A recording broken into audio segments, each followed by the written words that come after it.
Good morning. This hearing of the Subcommittee on Biotechnology, Horticulture, and Research, titled Assessing the Effectiveness of the National Organic Program, will come to order. Thank you for joining us today as we examine the effectiveness of the USDA's National Organic Program.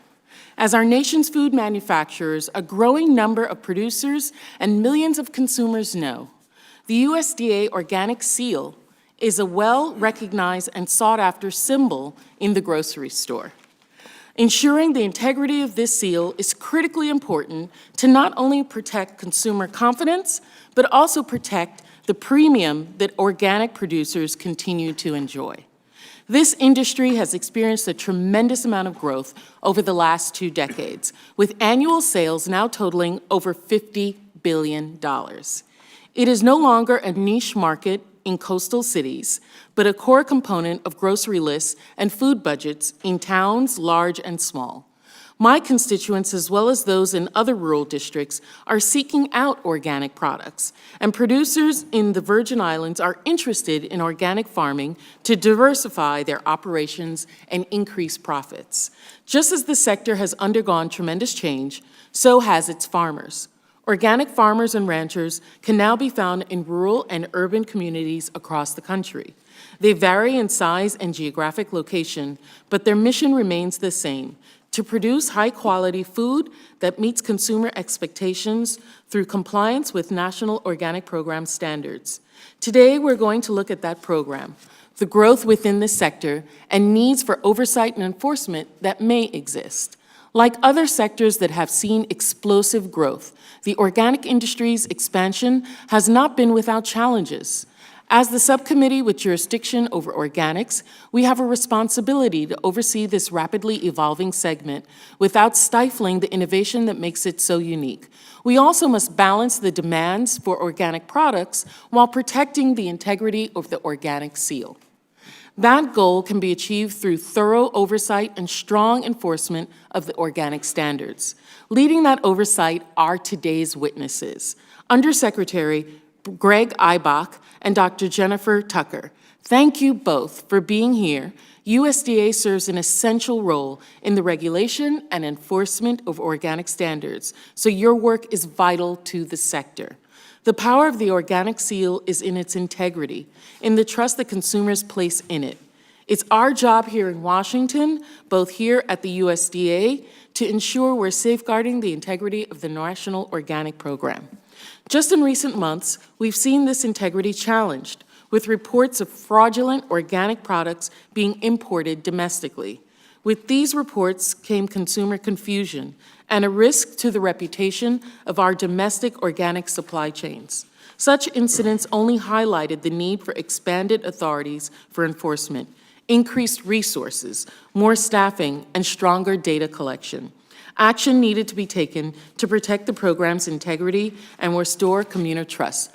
I'm proud that the 2018 Farm Bill provided NOP with new authorities to address the most pressing concerns of the organic industry. Our legislation invested in NOP vastly expanded the program's authority for data collection and focused on interagency collaboration to best leverage expertise across USDA and the federal government.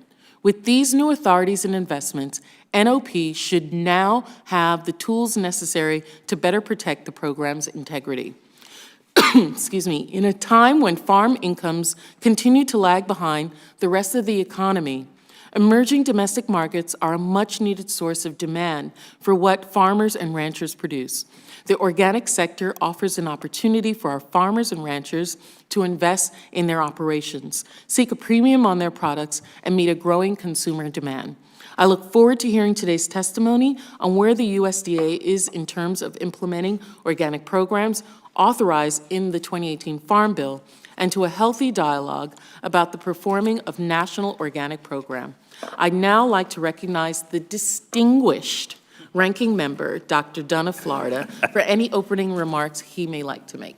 Well, thank you very much, Madam Chair, and thank you for holding today's hearing to review the National Organic Program. Consumer demand for agricultural goods produced under the organic seal continues to show double-digit growth, providing market incentives for U.S. farmers across the board of a large range of products. According to USDA, organic sales account for over 4% of U.S. food sales, and U.S. farms and ranches in 2016 sold $7.6 billion worth of organic commodities. However, these successes have not come without challenges. Increases in domestic production have not been able to keep up with the increase in demand, which has created import pressures. And as we know, over the last several years, we've continued to hear reports of fraudulent imports of organic products coming into the U.S., undercutting our domestic producers and creating some distrust. In the 2018 Farm Bill, tackled the problem by providing the NOP with additional authorities to secure the industry from fraud, including robust import certification and access to cross-border documentation systems administered by other federal agencies and oversight of certifying agents operating in foreign countries. I know USDA has made good progress in implementing these provisions. I look forward to hearing about that progress from Undersecretary Ibaugh today. Finally, I'd like to highlight a few other challenges that, in my view, threaten the legitimacy of the program and the organic industry as a whole. I think pushing overly prescriptive regulations and disparaging non-organic production practices and inhibiting other organic producers' ability to use innovative practices does not move the industry forward. Selling products under the organic seal comes with a responsibility, and it's my hope that the National Organic Program, in addition to other USDA marketing programs, can continue to serve as an effective value-added tool benefiting the agricultural community as a whole. And I thank you, Secretary Ibaugh, for being here today, and I look forward to hearing your testimony. And with that, Madam Chair, I yield back. Thank you. Thank you. I'd like to welcome USDA Undersecretary for Marketing and Regulatory Programs, Greg Ibach. In this role, Undersecretary Ibach has oversight over the Agricultural Market Service and the Animal Plant Health Inspection Service, APHIS. IMS includes the National Organic Program, which we'll discuss today. Thank you for being here. Undersecretary Ibach is accompanied by Dr. Jennifer Tucker, Deputy Administrator for the National Organic Program at IMS. Dr. Tucker, thank you for helping in responding to our questions today. I understand that the Secretary, you will be the one who will be given 5 minutes to make a statement. I would also, when the 1 minute is left, you have 5 minutes, the light will turn yellow as a signal for you to start wrapping up your testimony, which I'm sure you know very well. I also want to state the chair would request that other members submit opening statements for the record if they so wish, so the witnesses may begin with his testimony, ensure there is ample time for questions. Undersecretary, please begin when you are ready. Okay, thank you very much, Chairman Plaskett and Ranking Member Dunn, and other members of the subcommittee. I appreciate the opportunity to appear before you today. I look forward to our discussion of organic agriculture and the critical role USDA's National Organic Program plays in ensuring the integrity of the organic label. I am Greg Ibaugh, Undersecretary for USDA's Marketing and Regulatory Programs Mission Area. With me today, as has been introduced, is Dr. Jennifer Tucker, the Deputy Administrator who oversees the National Organic Program, or NOP. Today, I'd like to provide an update on both our foreign and domestic enforcement activities. I will also update you on the Department's implementation of the organic provisions of the 2018 Farm Bill. Protecting the integrity of the organic label is more important than ever as the industry continues to grow. Sales reached a record $52.5 billion in 2018, up over 6% from the previous year. This includes 1,000 new farms that were certified in the U.S. last year. This growth has been supported by USDA's development of clear and enforceable organic standards. These standards describe how farmers grow crops and raise livestock and which herbicides, pesticides, and fertilizers they may use throughout the process. Congress established the NOP as a public-private partnership so certifiers are key to enforcement. The NOP ensures each certifier has the experience, training, and tools they need to be effective.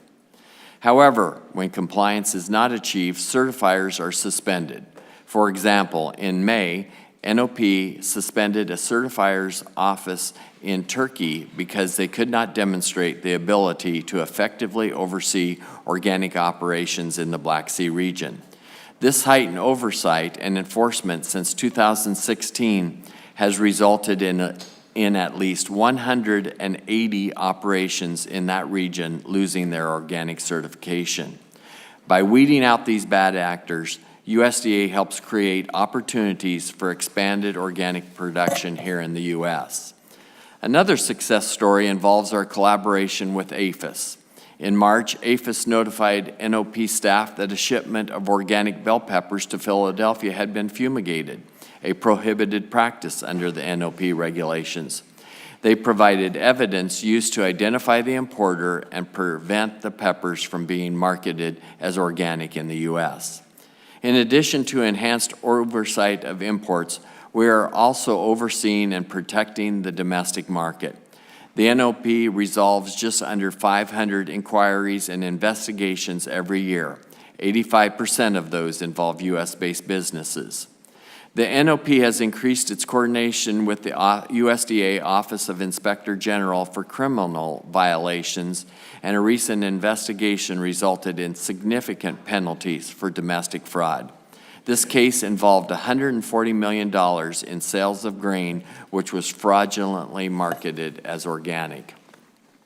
Finally, I wanted to thank you for the enhanced enforcement provisions provided in the 2018 Farm Bill, and which provide I will provide the following highlights on our implementation progress to date.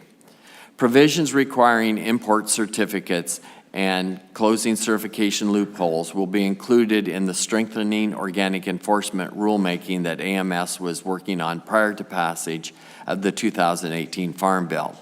AMS expects to publish this proposed rule this fall. In May, AMS Customs and Border Protection and APHIS formed an interagency working group for coordination, reporting, and information sharing related to organic imports and integrity. The first working group meeting was on June 27th. AMS recently entered into an interagency agreement with CBP to automate NOP's import certificate to reduce paper processing and improve traceability and accountability for organic imports. With these new Farm Bill tools and a renewed emphasis on enforcement, USDA is committed to supporting organic farmers and ranchers by developing clear standards and creating a level playing field to support farmers and businesses producing organic food. A level playing field across countries also expands opportunities to open new markets for U.S. organic businesses. Again, thank you for the opportunity to appear before you today. I am happy to answer any questions you may have. Thank you for that. Just note that the time is not working up here. I'm sorry? Okay, how am I going to know when my colleagues are out of time? Oh, I'll have to look over there. So that means I have to stay focused. Okay. I can't wander off in my head. Great.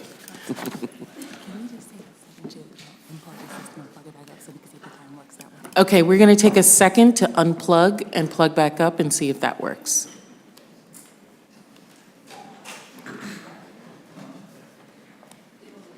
It came out perfect.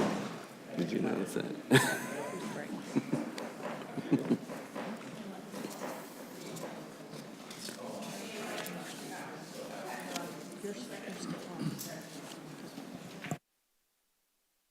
Okay, we'll begin, and I'll make a point of checking the light. Okay?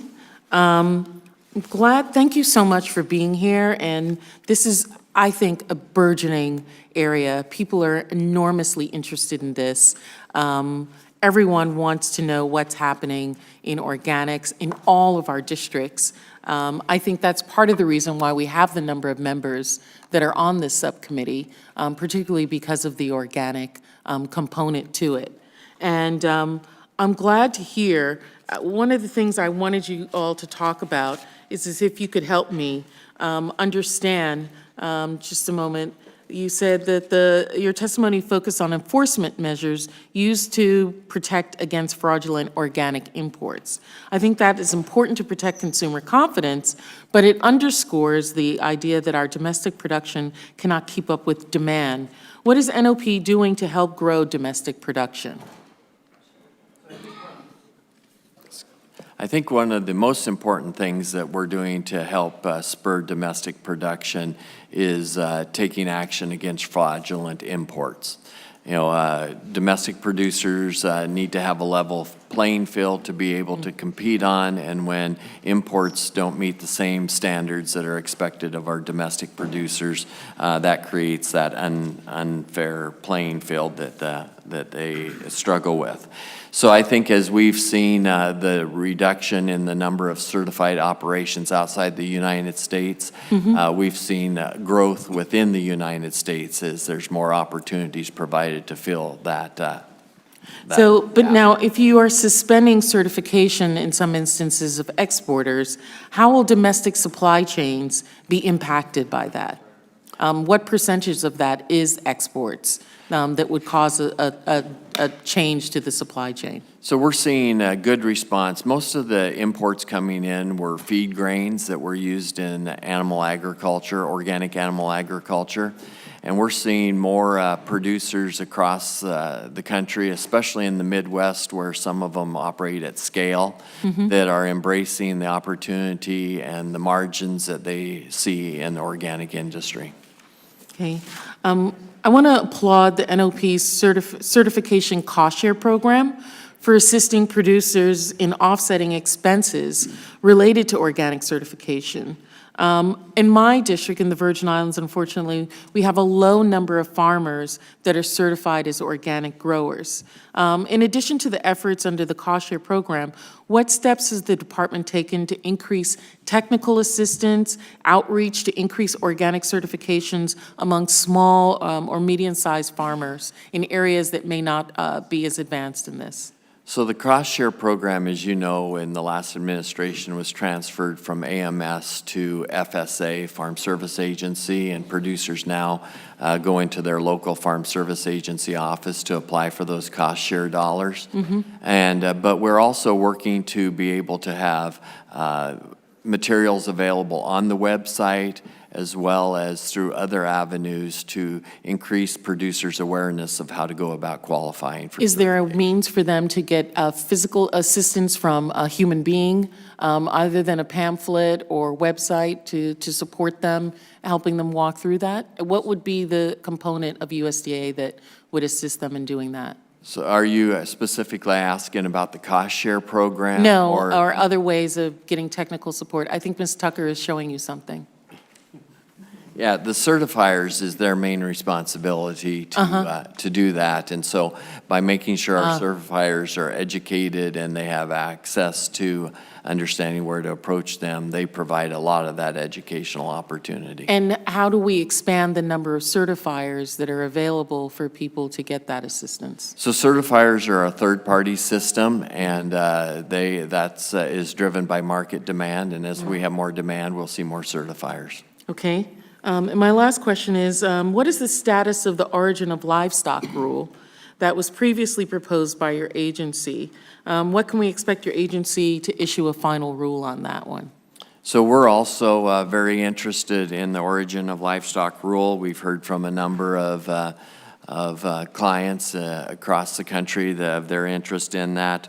We share the interest in completing the rulemaking process, and we're exploring the best options to get that done. We hope to have a rule drafted for interagency review yet this year. Okay, great.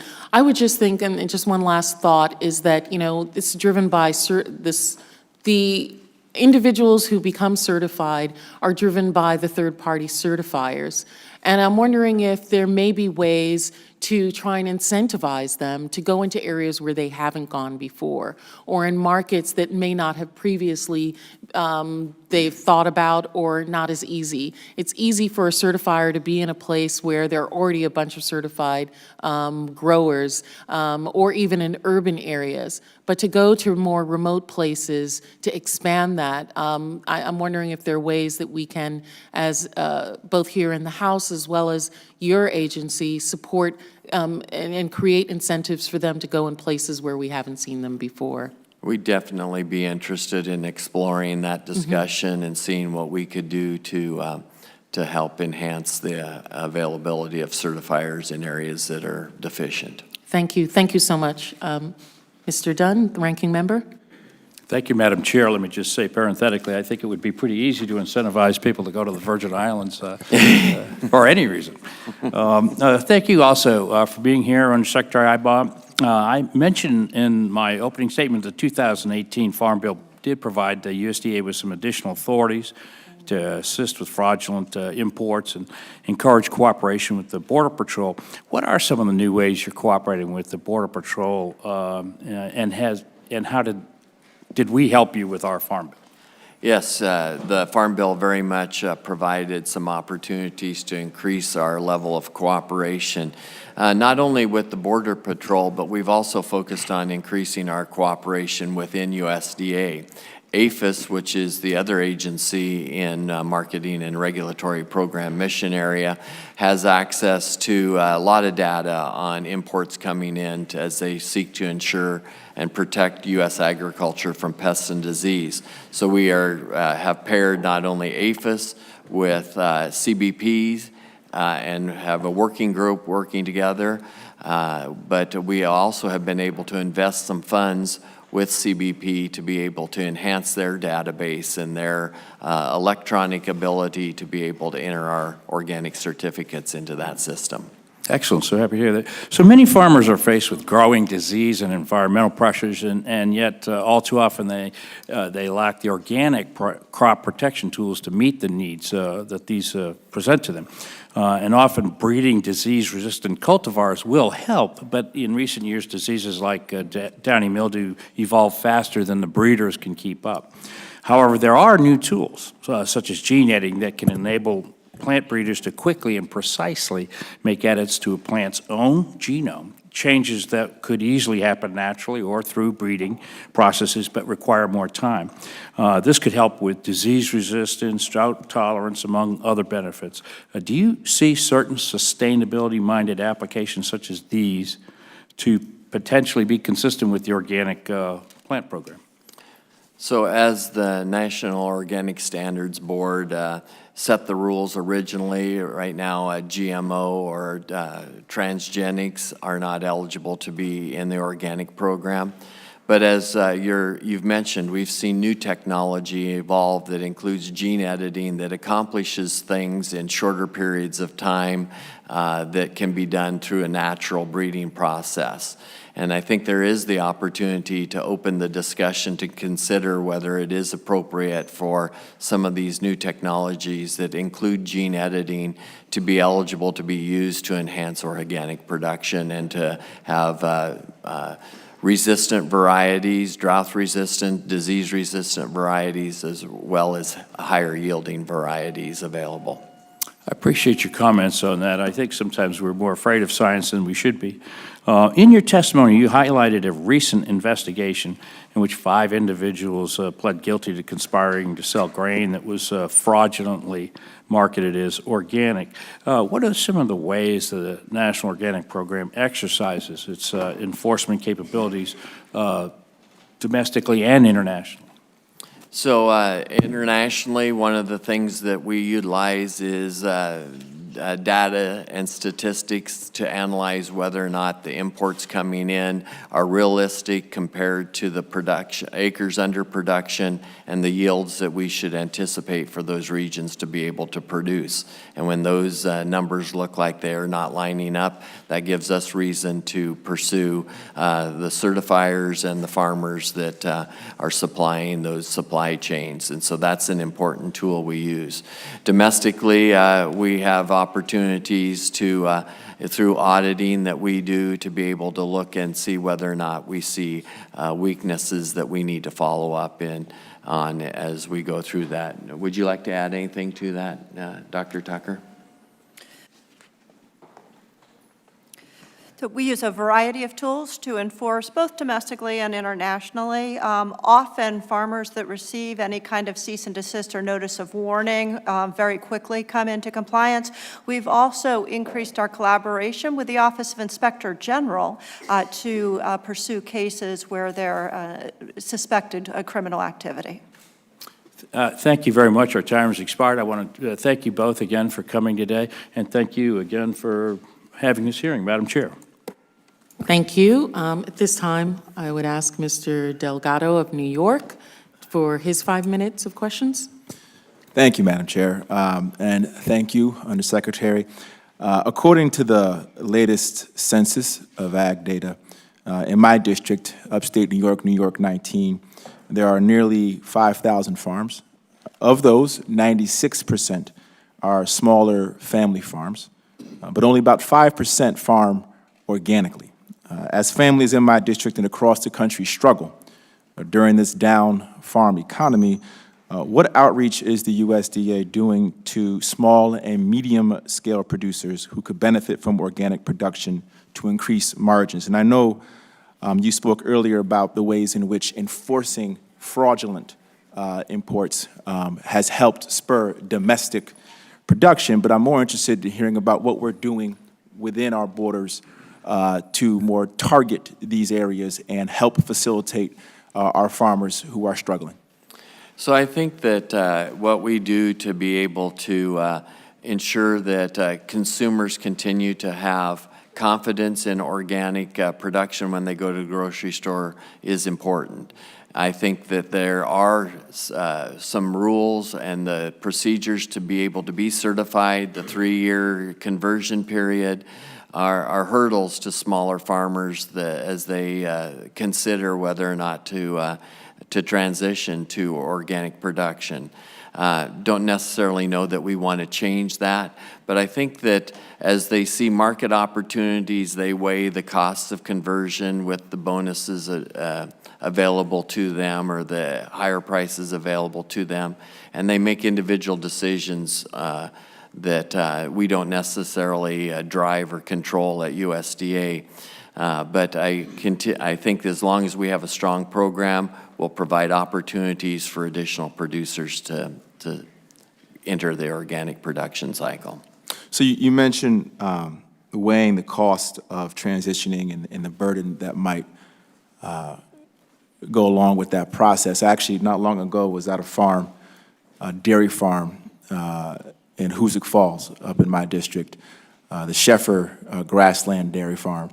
And the gentleman decided around 2014, right before the dairy market really took a hit, he had a good year that year and said he was going to transition to organic. And he walked me through, the numbers and the economics around that. We're talking hundreds of thousands of dollars to make that transition. So has any thought been given, particularly now, post-2014, when the economy is even more difficult, to think through how we can make it easier, transition-wise, cost-wise, for our small family, medium-sized farms to make that transition, particularly if they see that on the other side of that transition, there could be real economic benefit?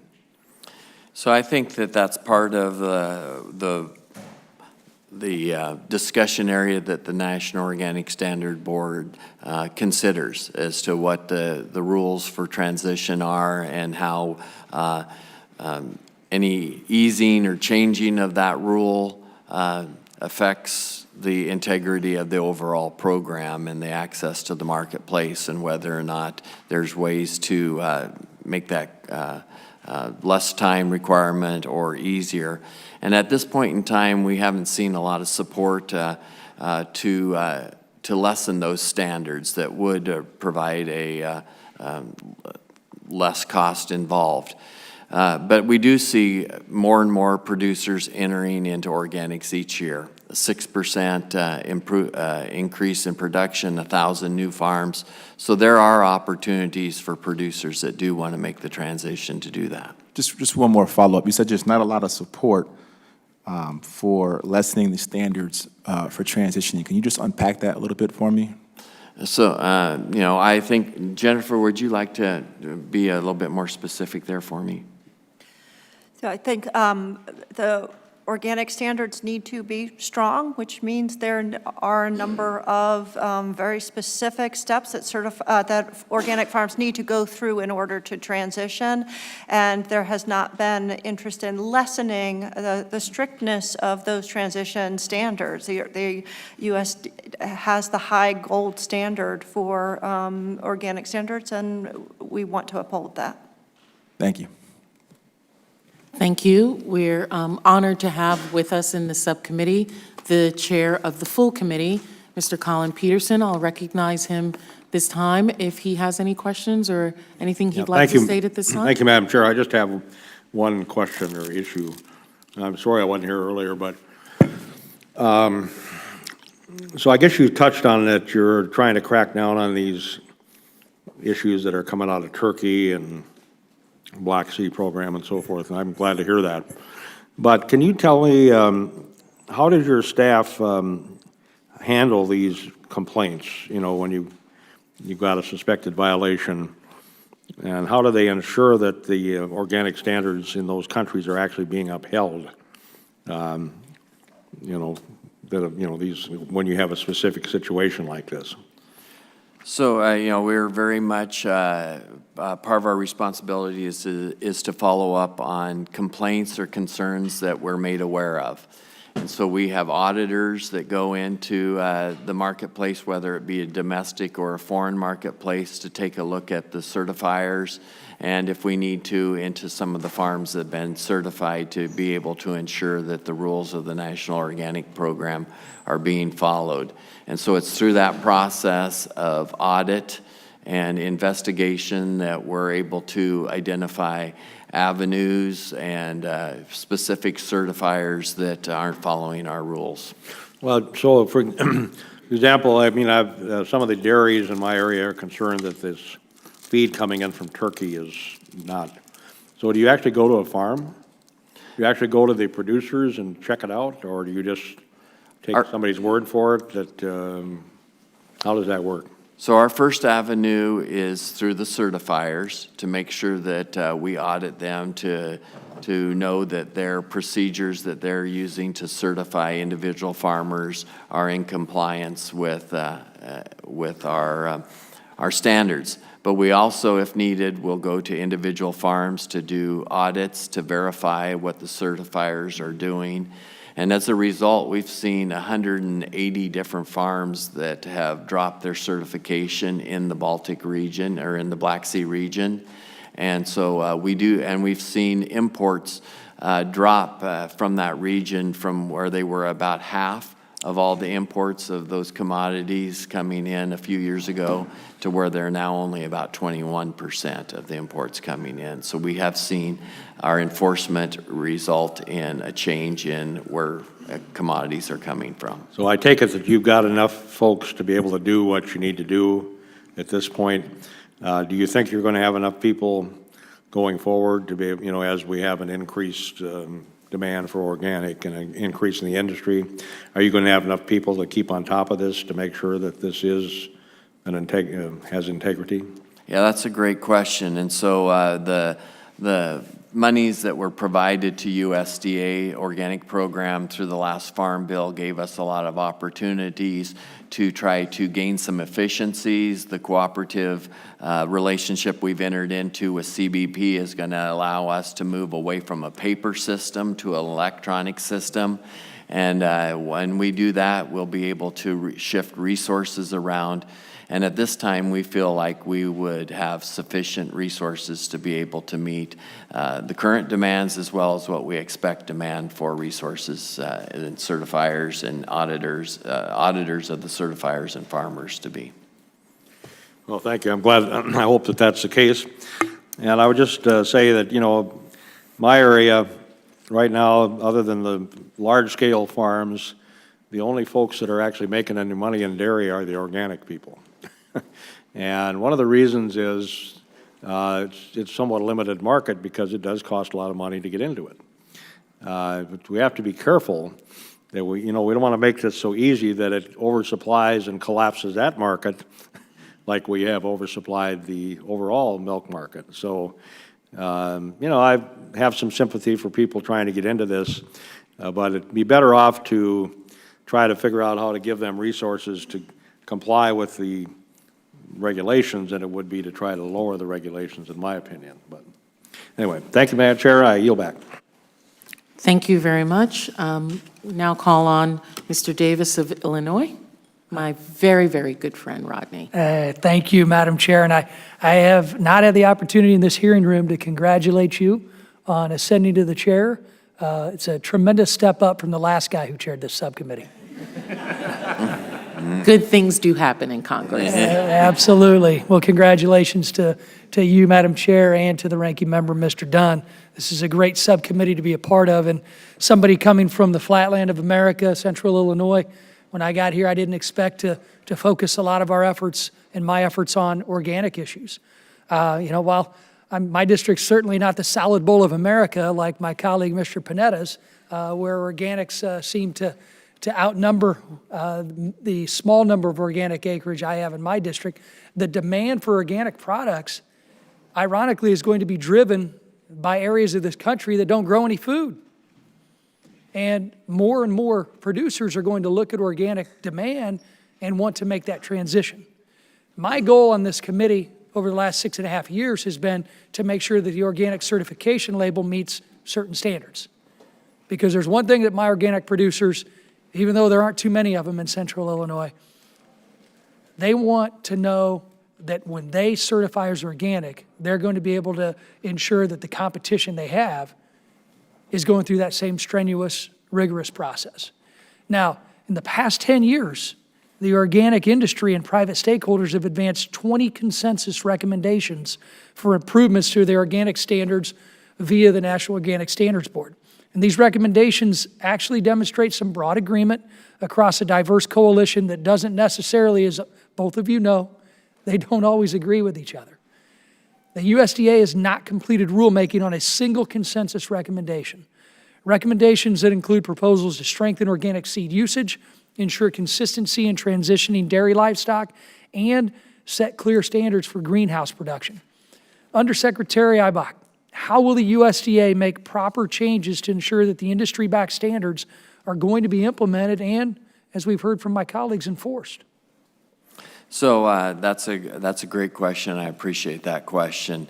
As I previously mentioned, we are moving forward with the origin of livestock rulemaking process. We hope to be able to have a rule submitted for interagency input by the end of this year. All right. What about the other 19? The other 19. So I agree that not only is it important for people that are producing through certified organic production means to know that there's a level playing field, but I think it's equally important for consumers to trust that when they go to the grocery store, they're buying a product that meets our standards as well.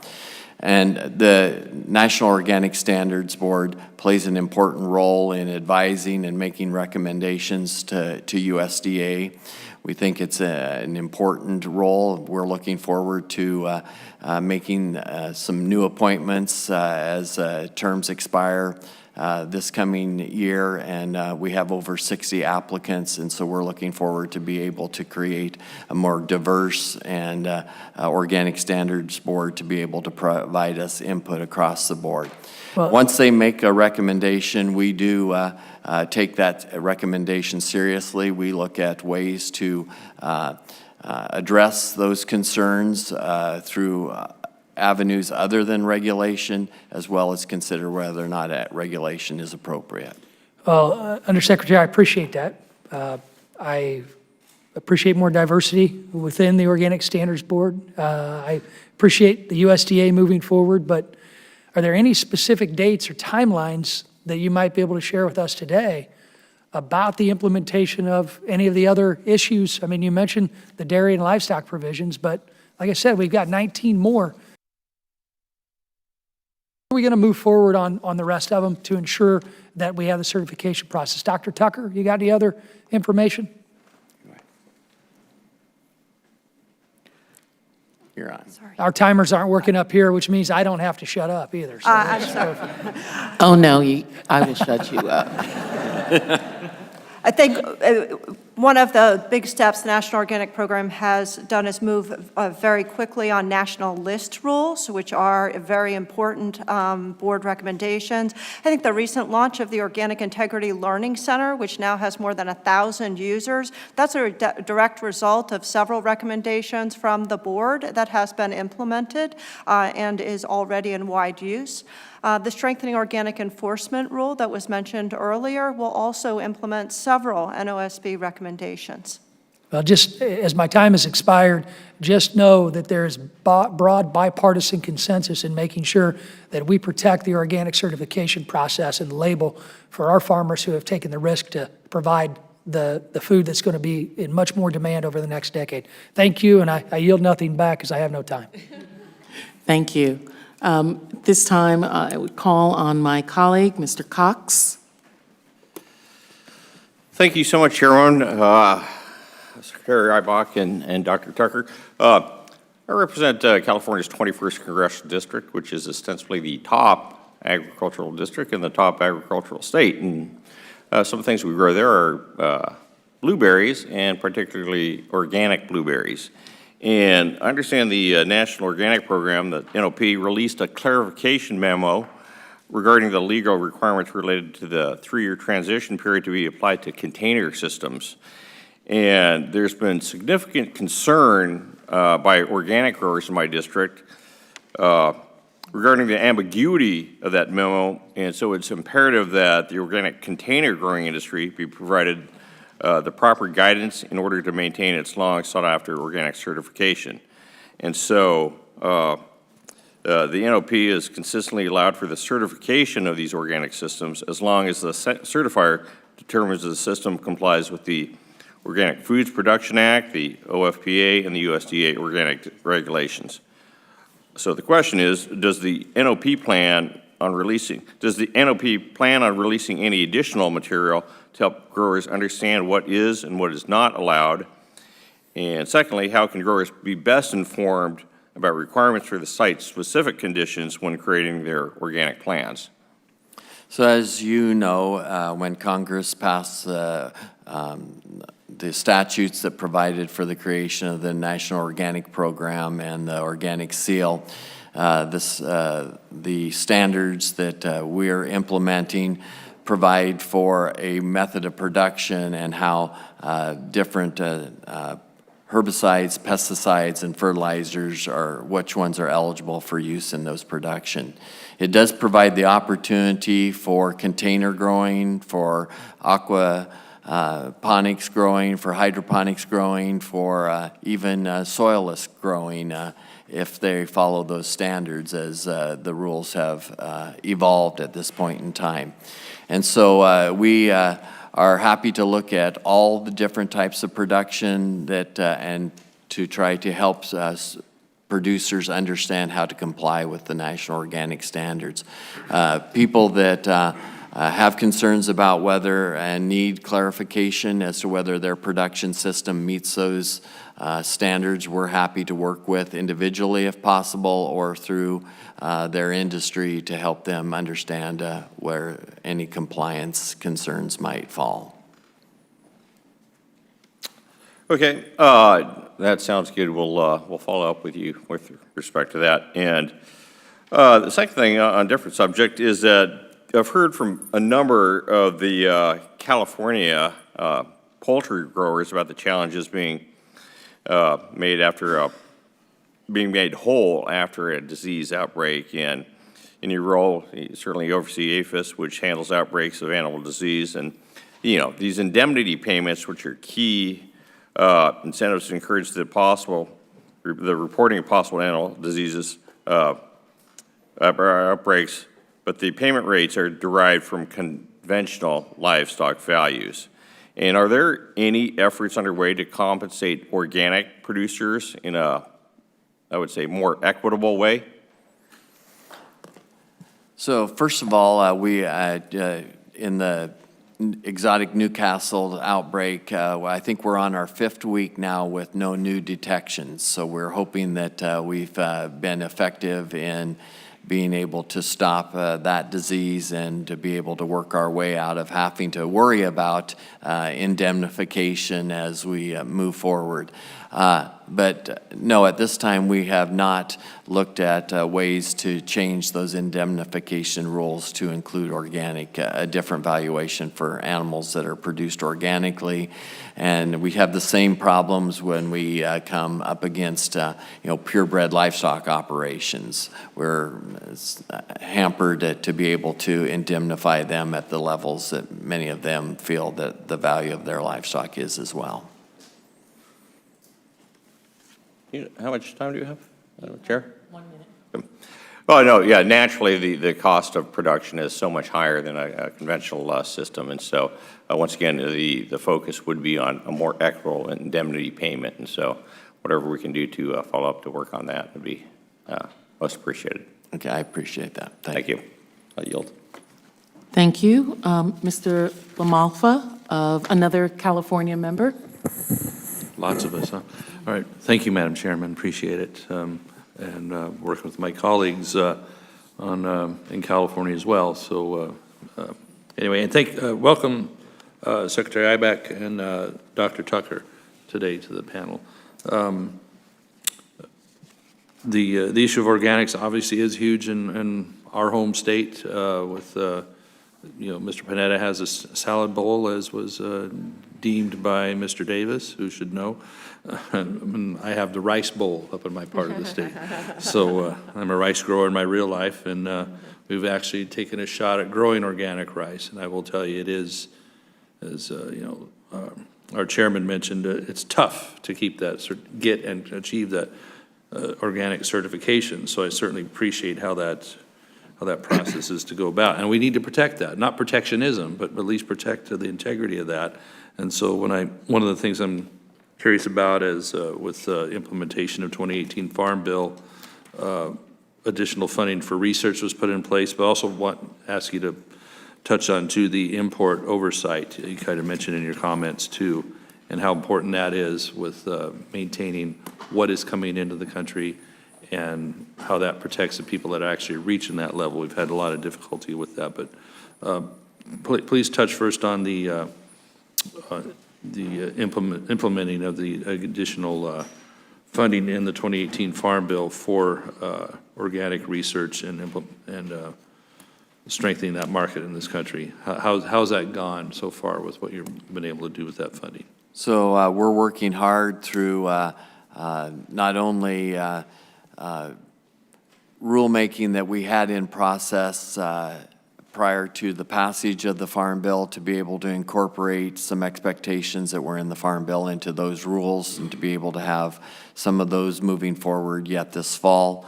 But we also have been able to invest the resources that were provided in the Farm Bill to greater cooperation between USDA and Homeland Security through Customs and Border Protection to be able to invest money in a electronic system to be able to track imports better. We also have brought to the table APHIS, which can complement that and provide additional insight as they oversee imports coming into the country.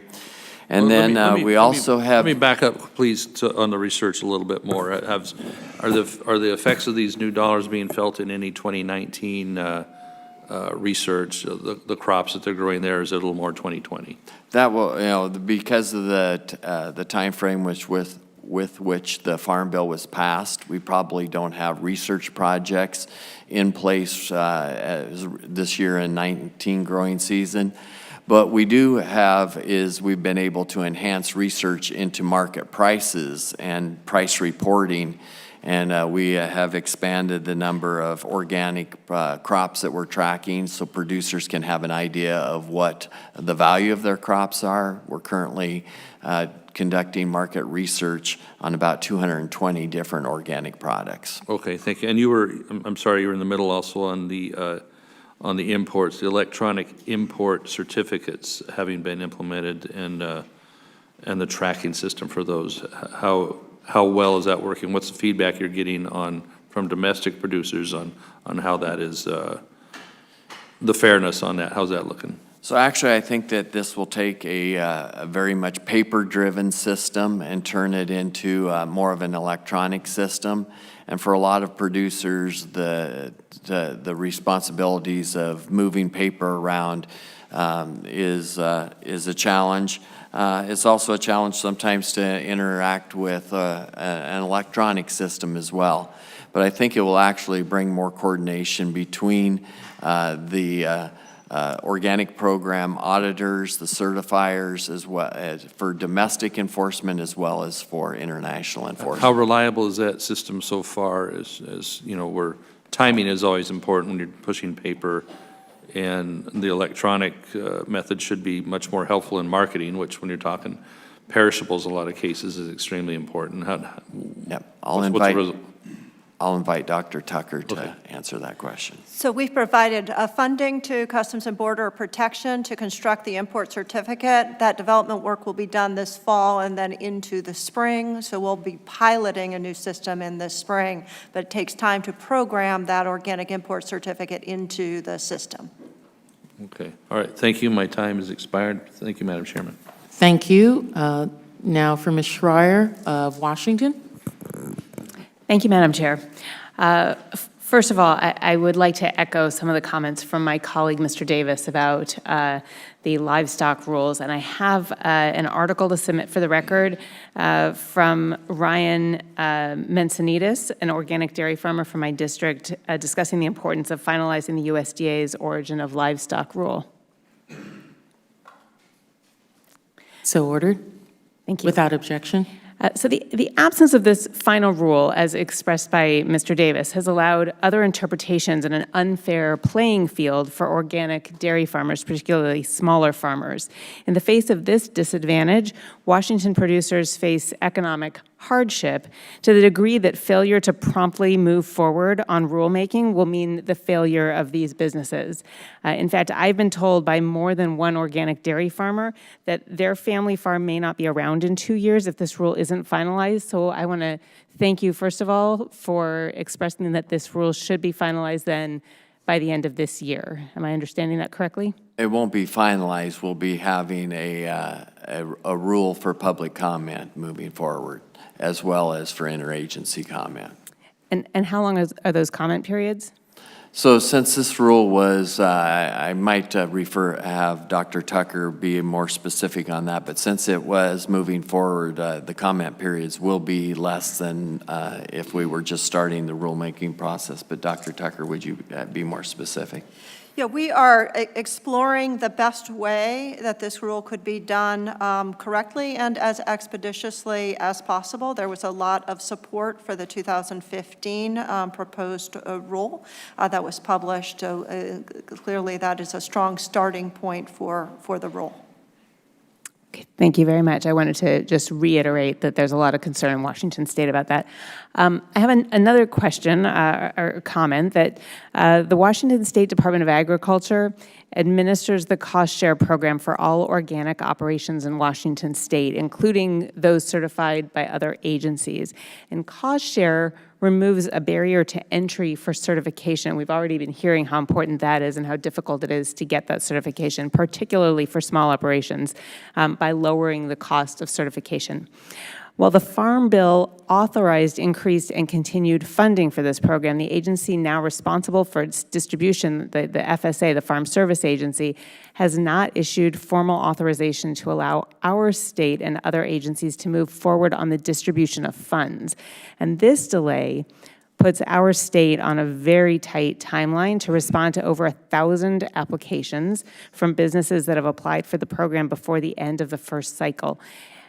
gains will be lost if we can't start dispersing these funds to the businesses that depend on them. Because these are critical to small and medium-sized organic growers in our state, I wondered if you could provide an update on the timing for this authorization. So I probably am not able to provide an update to you today on this. I'll take your concerns about this back to Undersecretary Northey, and as that's his mission area, and we will work to be able to get a response back to you to your question. Thank you. I wanted to also reiterate our chairman's comments about not relaxing our organic standards, but doing whatever we can to support especially small and medium-sized farmers to adopt healthy soil practices, organic practices, because the intent is there, but if they can't practically do it because of the cost, I consider that the job of the USDA. And I would say the same for just, I don't think that the free market should be the only thing that drives organic farmers to pursue organic farming. I think that we all have a vested interest in this for the health of ourselves, our kids, our planet. And so I would love to see more of a push than just a free hand there. And then lastly, I have no idea how much time I have left here, so I'll just keep going until I'm told to stop. You have 1 minute left. Great. The organic farmers in my district, and frankly, we have 300 crops in the state of Washington, lots of specialty crops, and they are hurting because of the lack of research right now. And this includes organic and non-organic farmers. We're faced with a changing climate, and I'm hearing on a regular basis about how frustrating it is to be smart and science-oriented and yet not have the support of USDA ARS researchers there to collaborate with researchers at Washington State University. And so I just wanted to light a fire here to say we really need people in Washington State, and there's no way we're unique here, that we need to be doubling down on science and not gutting science in the USDA. Do you have a comment on that? So I appreciate those comments, and we do value science and research and being able to equip farmers with the ability to have the latest and greatest in technology as well as production practices. I will take your interest in research, and especially research that helps Washington farmers back, and share that with Deputy Undersecretary Hutchins. Thank you. Thank you. Your time has expired. Ms. Hartzler from Missouri, thank you. You bet. Thank you, Madam Chairman, and thank you for being here today. Wanted to follow up on your testimony, Mr. Ibach, and about the Farm Bill. And in there, you mentioned that the Organic Agriculture Product Imports Interagency Working Group, that's a mouthful. Yeah. But anyway, they had a meeting on June 27th, and that they will continue to meet monthly. So I was wondering if you could elaborate on that a little bit, about what do you expect to be the most important outcomes of these monthly meetings, and why are they important? Yeah, I think this is going to be a great task force that will be able to identify lots of opportunities to work together to move forward and bring efficiencies to our system. I'd invite Dr. Tucker again to maybe expand on what she expects some of the main outcomes to be from that working group. Great, thank you. The working group has convened, and we are looking forward to meeting monthly. We're coordinating on a number of projects already underway, such as the import certificate project. We've also been talking about how to integrate both NOP, but also the broader AMS staff into the Commercial Targeting Center. This is a risk-based program that CBP oversees, that we think that could be an important area of synergy. Organic represents an interesting case study for a lot of trade-related questions, and so we hope to help the Office of Trade in exploring their projects as they modernize Office of Trade procedures. And we talked about ways of doing that. So looking forward to pursuing joint risk-based approaches that will benefit both agencies. Very good. Well, I think that'll be very important to collaborate, and glad that you're underway and working on that. The last question deals with the issue that we've highlighted, the chairman talked about as well, as the decrease in the amount of imports for organics because of better enforcement, which I applaud. I think it's very important for the integrity of our system at things, American farms that are buying ag imports that they think they're organic, that they really are. But that shortfall, and you mentioned a 60% decrease from the Black Sea area, does cause some concern. Some producers are struggling to meet their demands for perhaps they're raising organic livestock, organic dairy products, or whatever, if they do not have the organic grain that they have purchased in the past from other countries. So what is being done to try to address the shortfall that perhaps some of our livestock producers are facing? So there's several things that we've seen happening in the marketplace because of the decrease in imports from the Black Sea area. One of those things is we've seen other production areas around the world that have sought to fill that opportunity that's been created. And so that, of course, though, creates challenges for us to make sure that organic standards are being upheld in other countries around the world. And South America is one of those areas that have seen the opportunity and looked for to take advantage of that opportunity. But we also, I think, have seen, especially in the Midwest, more interest in farmers of scale that are entering the organic corn and soybean production industry that have also have the ability to produce and provide a lot of feedstuffs into the organic livestock industry. And that's encouraging too, because I think a great one of the things that organic buyers not only like, besides the fact that it's organic, they like it when it's grown in their neighborhood or locally. They like it when the feedstuffs are produced locally as well. So I think it makes for a better product. I have a minute left. Can you just remind all of us again and kind of review what it takes to be, say, if you're going to switch and start growing organic corn or soybeans? Isn't it a 3-year process with the land or rice? Yeah, there's a 3-year transition process where you have to produce just like you were producing during and once you're certified. And so those 3 years you have the impact of organic production, which might include decreased yields, but you don't have the ability to take advantage of the increased prices. And so it is a transition that I think is a challenge for producers and maybe is one of the reasons why we don't see more producers entering the organic marketplace. Great. Thank you very much. I yield back. Thank you for those questions, and definitely for the last one to really explain and talk about what some of the impeditors and rice. And you wanted to thank her for throwing rice in there as well? Okay. And now I'd ask someone who's been a real champion of the organic space for quite a number of years, Ms. Pengery of Maine.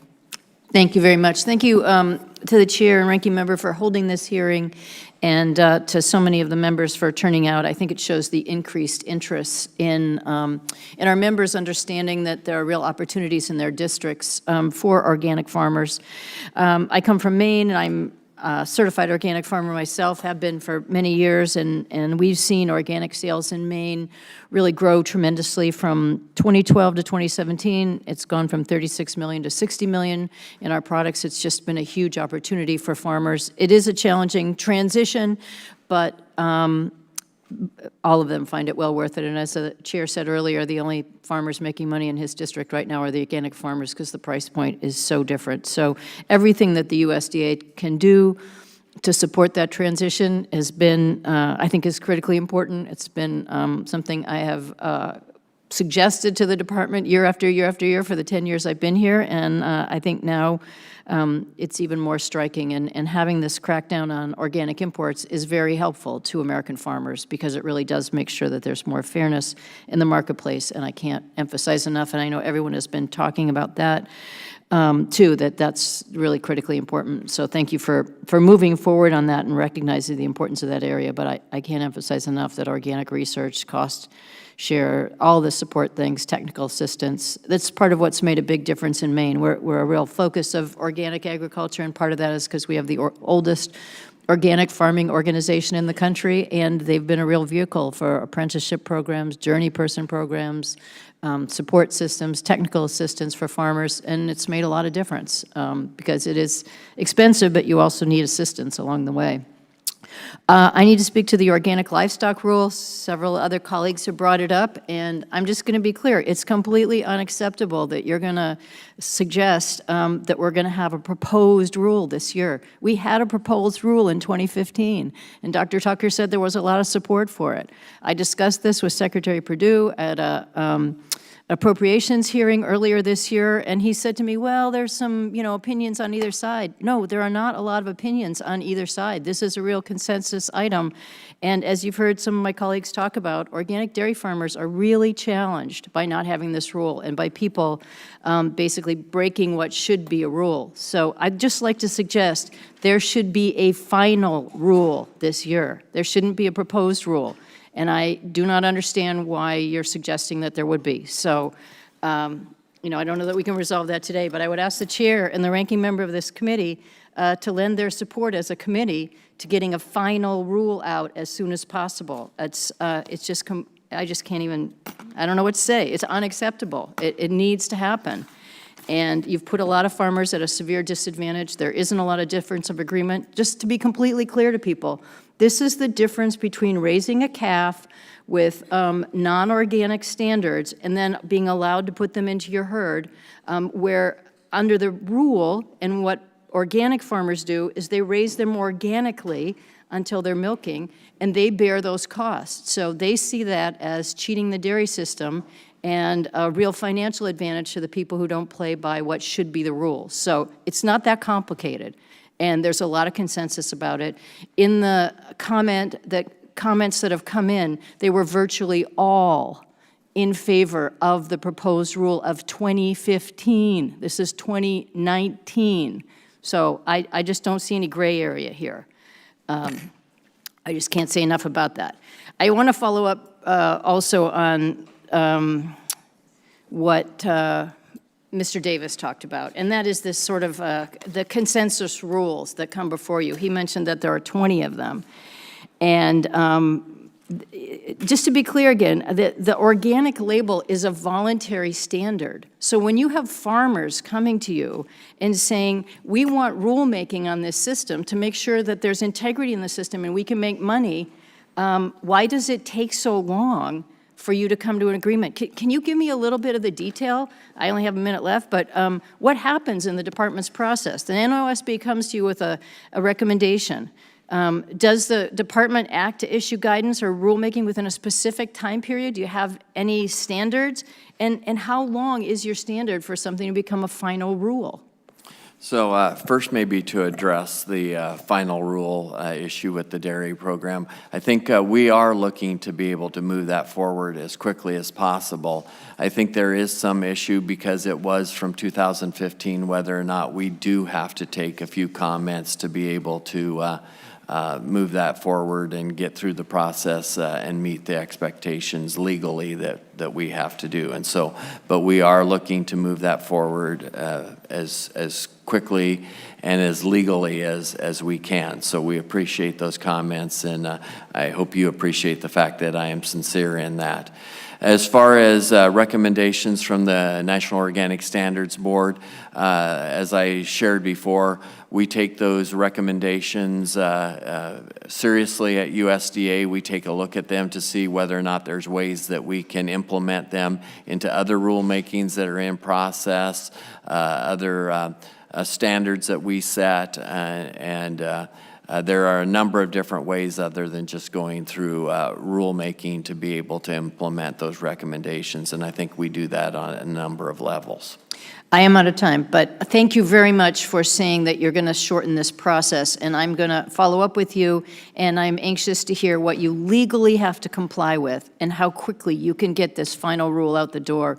It's just critically important, and I hope the committee will support the importance of that. We'll be happy to share that information with you. Secretary, when we talked about, you was talking about the the 2015 rules and my colleague stating that the comments were almost uniformly in one way.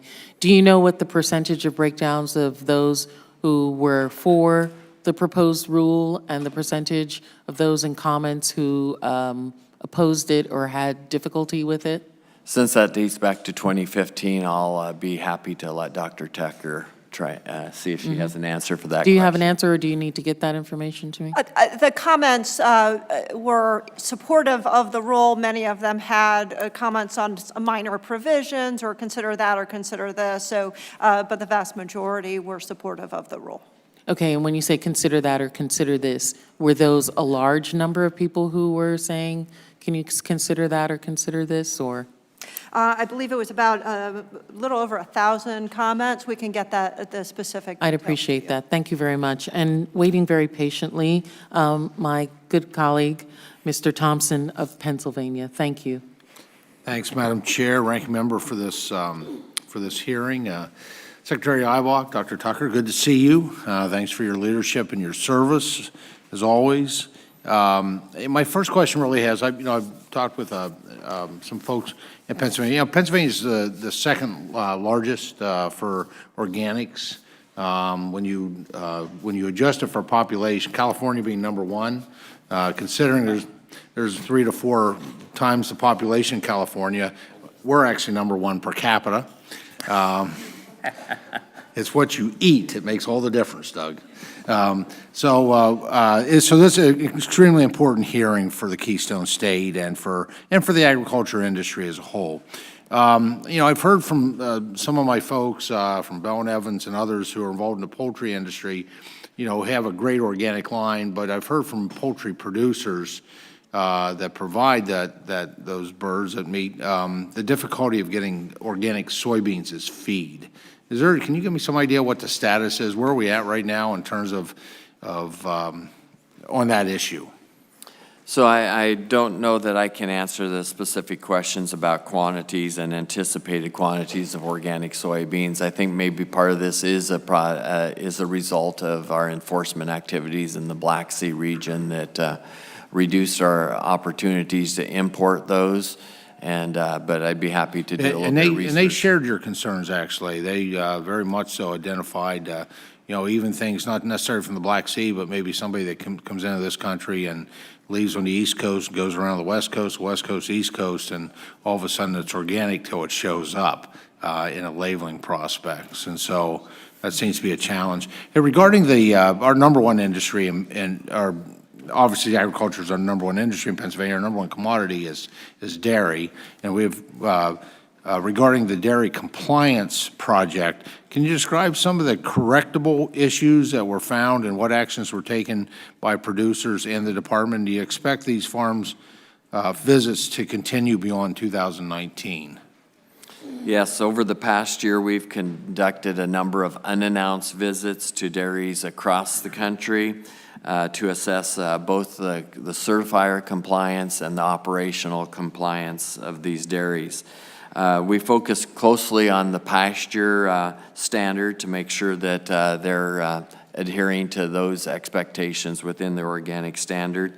We were encouraged by the visits and those inspections that we made that while there is some opportunity for additional certifier training, most of the operations were, for the most part, in compliance with the expectations. So I think that shows that producers do try to adhere to the rules. We are continuing to move forward with unannounced inspections this year. And so I think that's an important tool, not only to help ensure compliance, but dispel concerns about compliance across the nation. Well, thank you for that. Industry collaborates with stakeholders to develop recommendations to the organic standards through deliberation at the National Organic Standards Board, obviously. Having clear standards for the transition of dairy livestock is certainly both important and pretty high hurdle to reach.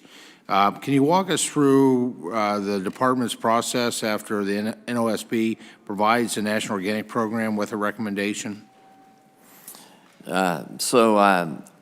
Since this question keeps coming up, I'll have Dr. Tucker address that in detail. Good morning. We take the board's recommendations very seriously, and I think it's important to say a large majority of recommendations provided by the board have been acted on by the USDA.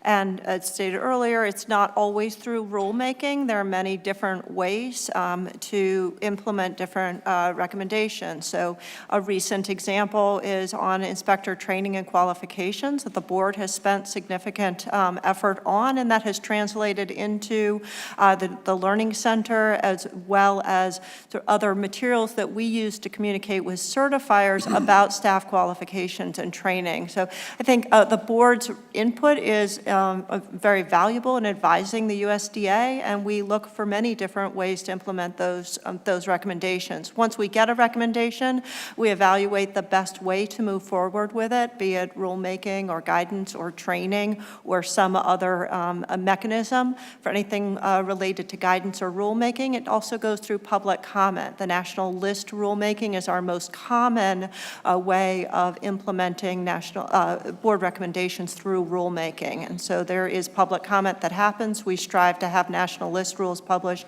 within 18 months of a board recommendation. That's much faster than previous rules. Thank you, Chairwoman. Thank you for that. Mr. Lawson from Florida, your 5 minutes. Thank you, Madam Chair, and Ranking Member Dr. Dunn. And I would like to welcome Dr. Ibach and Dr. Tucker to this committee. It's a very important committee.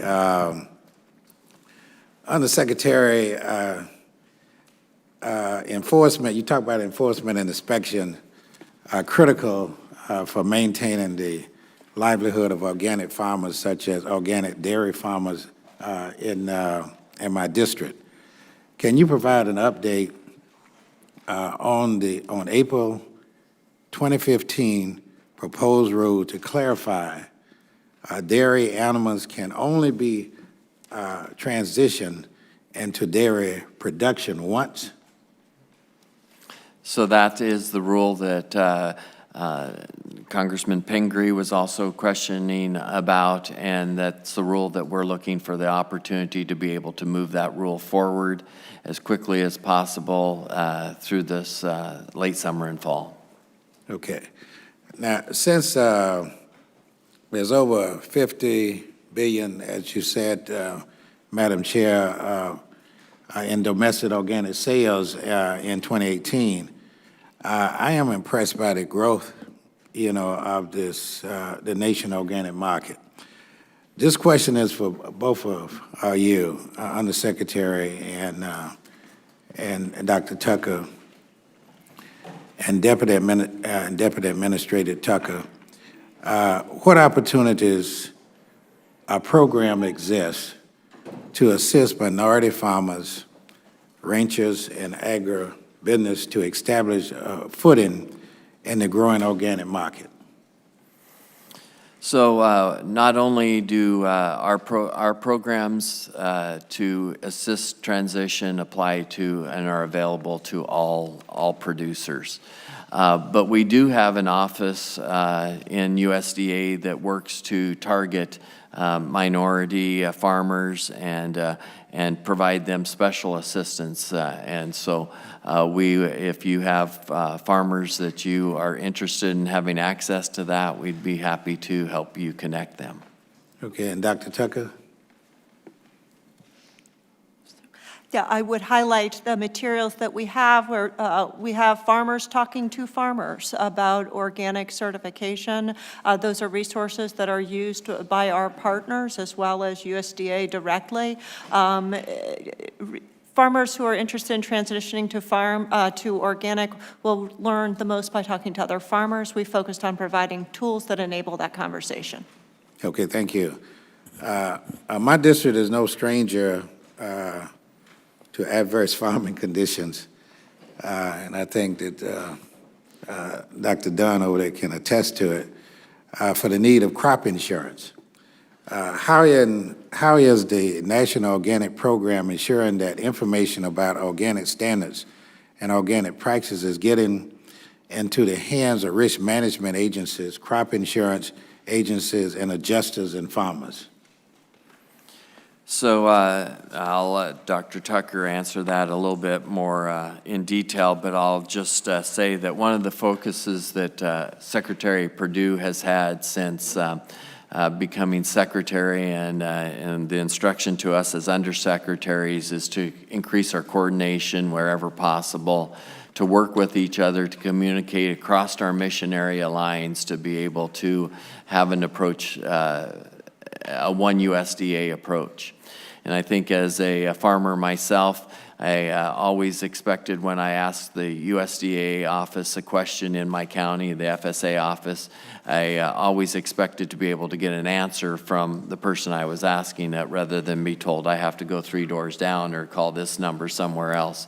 And so we're really working hard to be able to coordinate and be able to provide answers across our mission areas and to have information flow across our mission areas. Dr. Tucker? Yeah, I would say that data is absolutely critical for that form of cross-collaboration and decision-making. One of the actions we've been focusing on is more and better data into the Organic Integrity Database, which provides a much better picture of what's happening among organic producers that can inform decision-making across different agencies. Okay, and with that, I yield back, Madam Chair. Thank you very much. And Mr. Baird of Indiana, thank you for being here, and you have 5 minutes to ask questions. Thank you, Madam Chair and Ranking Member Dunn.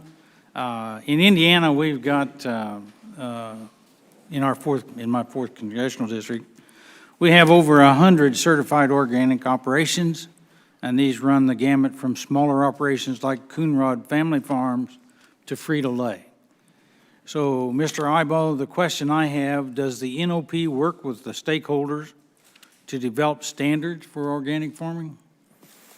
So actually the National Organic Standards Board as well as the statutes that Congress has passed are both informative to USDA's National Organic Program as they establish standards and modify those standards and evaluate new tools and new production methods as to how they would fit into an organic production and certification program. So there are many ways that we work together, and definitely producer input is always a valuable part of that as well. Thank you. And one more question for you. The organic field crop acreage in Indiana has increased by 30% between 2016 and 2018. And to help keep pace, Purdue Extension has begun hosting an organic ag series to help farmers with planting and marketing organic crops. So, Mr. Ibaugh, as a public-private partnership, does the NOP work with the extension programs such as Purdue University? And if so, to what extent does this collaboration take place? So definitely the USDA has arms, especially within research, education, and extension to be able to extend knowledge through extension to farmers and ranchers about USDA programs. In the Farm Bill, there was mandatory money included in that for the Organic Ag Research Initiative that we're implementing at this time that will provide even more opportunities for Deputy Undersecretary Hutchins and his mission area to be able to work through extension with farmers. Thank you. Dr. Tucker, do you have anything you'd like to add to either one of those questions? We are closely connected with NRCS. They have wonderful outreach programs to farmers. We stay tightly connected with what they're communicating about organic, and we communicate on staff level frequently. Thank you. I yield back my time. Thank you. Bringing up the rear now will be Mr. Panetta, who will, of course, tell us that his district is California is the #1 organic grower, but we always remind him that it's #2 per capita. so we try and bring him back down to size. 5 minutes. It's all yours, sir. Thank you, Madam Chair.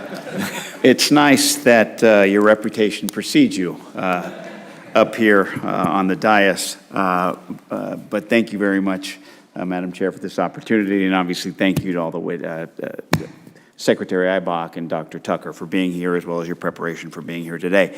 It is nice that people know exactly where I come from in regards. Here we go. In regards to the salad bowl of the world, which is the 5th in the nation for organic production, with 471 certified organic operations. We do have a lot of organics. We have a lot of conventional. We have a lot of salad. We got a lot of berries. You name it. You guys just got a grow lot. it. We grow it. Exactly. But obviously, these types of hearings are very important, not just to me, but obviously to my constituency, conventional and organic. And so today, obviously, we've talked about a number of things focusing on organic. And we're fortunate enough, and I was fortunate enough to be a part of this committee last term, in which we actually, on a bipartisan basis, there are a couple of bumps in the road, but eventually got a farm bill that was fairly bipartisan. And one of the important aspects of that farm bill was $5 million in mandatory funding for the Organic Production and Market Data Initiative. Obviously, you know, it facilitates the collection and distribution of organic market information, including data on production, handling, distribution, retail, consumer, and consumer purchasing patterns. My question to you, Undersecretary, is how do you plan to ensure that the funds that are utilized can best assist our organic producers who need that type of robust data on farm gate price reports and other key data to help them with the planning? So as you're correct, and thank you very much for the investment in the organic program in USDA of the $5 million. Of that, AMS received $3.5 million. The rest of that went to ERS and NAS to be able to enhance their activities as well. This is going to allow AMS Market News to expand our organic market price reporting services. We're also boosting outreach to reporters and industry contacts to increase the products and the markets covered, as well as a number of other key contacts in the organic sector. This has allowed us to do market research and price reporting on nearly 220 organic products now. And, you know, whether you're an organic farmer or a cow-calf producer in central Nebraska, USDA AMS Market News plays an important role in helping you understand what the value of your production is worth and help you be able to make sure you're seeking a fair price for the products you produce on your farm. So it's one of the programs that is within my mission area that I'm probably the most proud of, what the tools that gives to every kind of a farmer across our nation. Outstanding. Thank you. Now, there are some gaps, and I think we know that, especially when it comes to organic acreage and transnational acreage in both the Organic Integrity Database as well as the National Agricultural Statistics Service Organic Survey data. You know the impact that these gaps can have on the organic community and the NOP's ability to detect and deter fraud domestically and internationally. How can the NOP ensure that accurate data acreage, that accurate acreage data is collected and reported by organic certifiers? So I think that we have definitely certifiers to be able to help us in that, and working together with them and building strong relationships to help them, encourage them to provide us accurate information is important. But there's also back channels or cross channels that we can use to verify that the data coming in looks like it's correct and accurate, and if we see discrepancies between production and what the statistics show us, we can follow up on that. The Black Sea region was a great example of that, where we looked at the acreage that was being reported as in production organically. We looked at the number of bushels that were being offered to the market organically, and we saw that the organic production was going to have to meet or exceed conventional crop production yields in that area. So we knew there was a problem to go back and check on, and that gave us indication to go to our certifiers and to go to the farms that they were certifying to identify where the problems were. As I've said in the past, that's resulted in about 180 producers giving up their certification and no longer being part of the U.S. organic standards program. It also has seen the imports from that region decrease significantly. Great. Thank you, Madam Chair. Thank you. When, you just talked about that, I know that your website says that there are 80 certifying agents that are currently part of the USDA, 48 based in the U.S., 32 are based in foreign countries. My district, the Virgin Islands, producers want to enter the market, but we need to make sure that the small-scale producers have an opportunity to play in an equal playing field. Given the differences in size and geographic locations, how do we maintain the consistency between certifiers? How do you ensure that doesn't happen? How does USDA work to ensure that certifiers are interpreting organic standards uniformly, thereby giving fair and consistent rules across the industry? So education and enforcement are two tools that are key there. One is to be able to communicate with certifiers, make sure that there are materials out there for them to have access to make sure that they are doing the best they can to enforce, to do what we expect them to do as certifiers.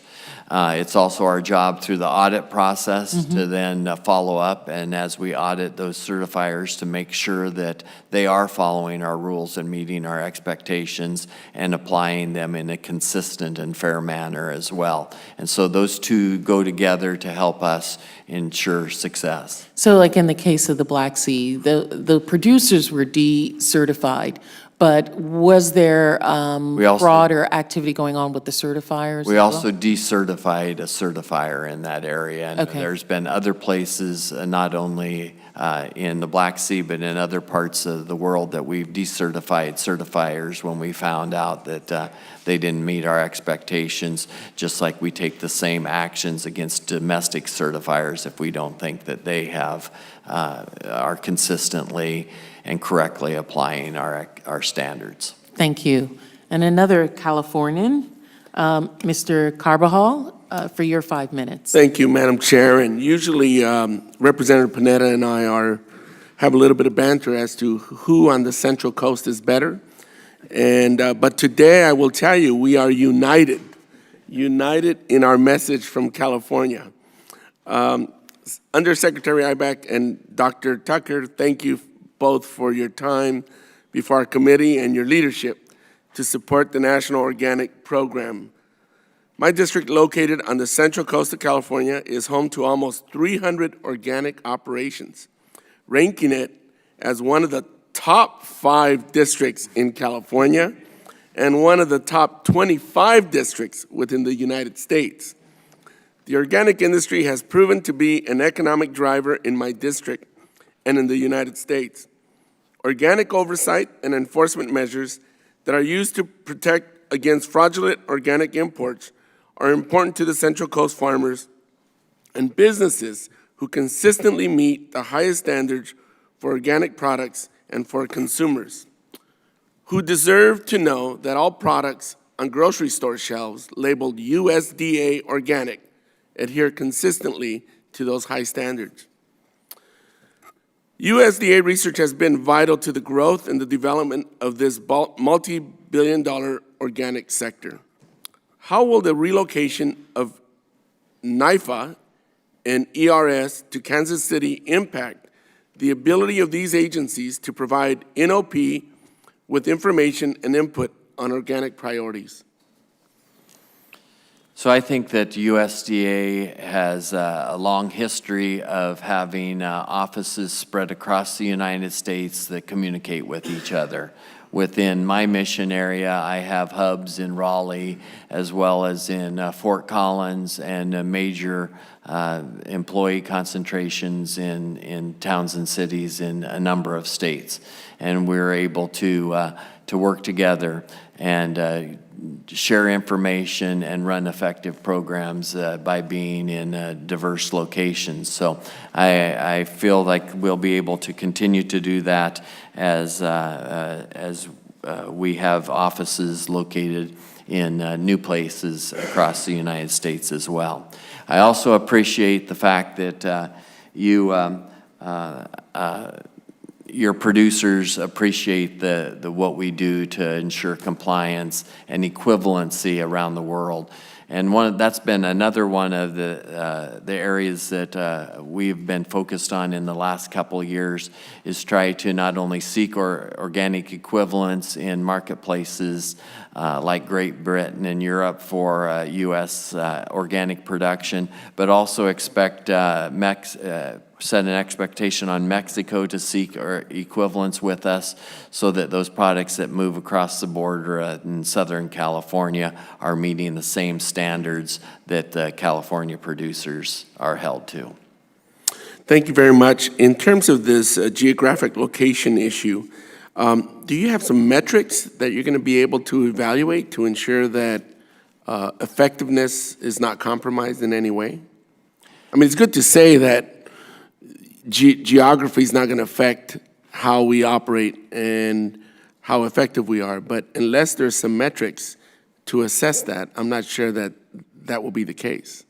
Well, I can assure you that the Secretary is a big fan of metrics and tracking our progress and how we evaluate our programs. So I have no doubt in my mind that he will have a way to hold us as undersecretaries accountable for the actions of our mission area. Thank you. And again, for the record, the Central Coast is live and present today. Madam Chair, I yield back. Thank you. I don't know if my ranking member has any closing remarks that he'd like to make. Just to say thank you very much to the Assistant Secretary, or Undersecretary, I'm sorry, and Dr. Tucker for your time today. You've been very illuminating and cooperative. We appreciate you. Thank you. Just some housekeeping. Let's see where it is here. Under the rules of the committee, the record of today's hearing will remain open for 10 calendar days to receive additional material and supplementary written responses from the witnesses to any of the questions posed by a member. Just some closing thoughts that I had. As you can see, there's a strong bipartisan support for protecting the integrity of the organic seal. And I'm so glad to hear about the progress that NOP has made on enforcement with new authorities. And I look forward to future updates, specifically on your rulemaking. As expressed by my colleagues here, we have great concern as to this being prolonged. Would love for the process to be sped up some so that there can be more certainty in what the rules are. Collaboration between Congress and USDA is critical to ensure consumer confidence and for farmers to be successful. And I'm appreciative of your willingness to work in finding ways to allow new entrants and those who may have had difficulty in coming into the organic space, whether that be because of the size, the distance, or even farmers that we have not. Mr. Lawson talked about African-American farmers, which at one time were such a large part of the farming community and have diminished tremendously over time. The impediments that keep people out of the organics are something that we would love to be able to work on. And just because I'm the chair and I can do this, I want to invite you. The Virgin Islands is, my district will be having a farm tour in late August, where we'll be going around to different farms in the Virgin Islands, both on St. Croix as well as St. Thomas. And we're inviting a large collaboration of people to see our farmers and then to have meals with them in the evening to really talk with them and assist them in breaking some of those impediments that they've had. And the committee is also going to be coming to the Virgin Islands in February, which is probably the time that most people want to come for our agricultural fair. So thank you again to you, Undersecretary, and of course to Dr. Tucker for the work that you're doing and your continued support of this area, and know that the members of this subcommittee really do want to work with you and provide as much support as possible. The hearing of the Subcommittee on Biotechnology, Horticulture, and Research is adjourned.